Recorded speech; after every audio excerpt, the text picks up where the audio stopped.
স্বামীর মনে কষ্ট দেয়া কত বড় অপরাধ জানলে জীবনেও কোনো নারী তার স্বামীকে কষ্ট দিত না। কিয়ামতের ময়দানে সর্বপ্রথম একজন নারীকে জিজ্ঞেস করা হবে নামাজের ব্যাপারে আর তার স্বামীর ব্যাপারে। এই কথাগুলো আমার মা বোনদের কাছে পৌঁছায় দিবেন, যে যেইভাবে পারেন আমার মা বোনদের কাছে শেয়ার করবেন।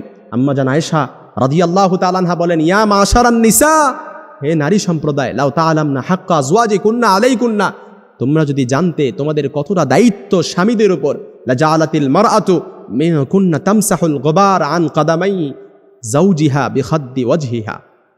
কোনো নারী যদি তার স্বামীর গুরুত্ব বুঝতে পারত, তার স্বামীর গুরুত্ব জানতে পারত, তাহলে নিজেদের গাল দিয়ে তার স্বামীর পায়ের ধুলা মুছে দিত।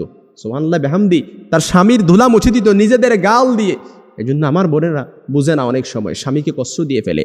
অনেকে মনে করে যে বর্তমান সময়ে সবচাইতে বেশি নারী নির্যাতন হয়, কিন্তু তারা জানে না, তারা গড় সংখ্যা দেখে না। বর্তমান সময়ে সবচাইতে যে তালাকের বিচ্ছেদের ঘটনা ঘটে, এটা হচ্ছে স্ত্রীর দ্বারা স্বামীকে ডিভোর্স দেয়, খোলা তালাক দিয়ে দেয়।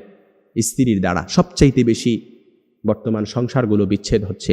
এই জন্য আমার মা বোনেরা, আল্লাহর নবী সাল্লাল্লাহু আলাইহি সাল্লাম আরও বলেন, কোনো নারী যখন তার স্বামীকে কষ্ট দেয়, তখন জান্নাতে হুরেরা সাথে সাথে বলে, তুমি কেন আমার স্বামীকে কষ্ট দিচ্ছ, কেন আমার স্বামীকে কষ্ট দিচ্ছ? কাতালা কিল্লা, আল্লাহ তোরে ধ্বংস করুক, আল্লাহ তোরে ধ্বংস করুক। কেননা জান্নাতে হুরেরা কেন এটা বলেন? তারা বলতে থাকে, এটা যেমন তোমার স্বামী, ঠিক তেমনি এটা আমারও স্বামী। সে মরতে দেরি, জান্নাতে আসতে দেরি, আল্লাহ তাআলা তার জন্য আমাদেরকে অবধারিত করতে দেরি করবে না।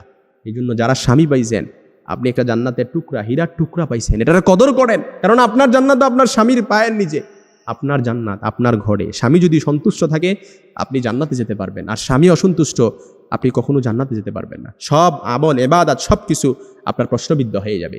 এই জন্য সব সময় স্বামীকে সন্তুষ্ট রাখতে হবে। অনেক মা বোনেরা স্বামীর প্রতি সন্তুষ্টের দিকটা খেয়াল রাখে না।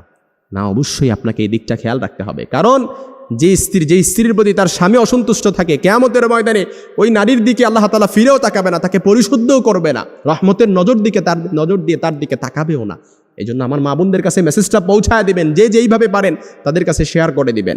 কারণ আমরা চাই না আমাদের মা বোনেরা জাহান্নামে যাক, আমার মা বোনেরা জাহান্নামে যাক। আমরা চাই না। এই কথাগুলো অবশ্যই তাদেরকে শুনতে হবে, তাদেরকে বুঝতে হবে। যারা না স্বামী পেয়েছে তারা একটা হীরার টুকরা পেয়েছে। যারা স্বামী পেয়েছে এটার কদর যদি তারা বুঝতে পারত, নিজেদের গাল দিয়ে স্বামীর পায়ের ধুলা মুছে দিত। সুবহানাল্লাহ বিহামদি।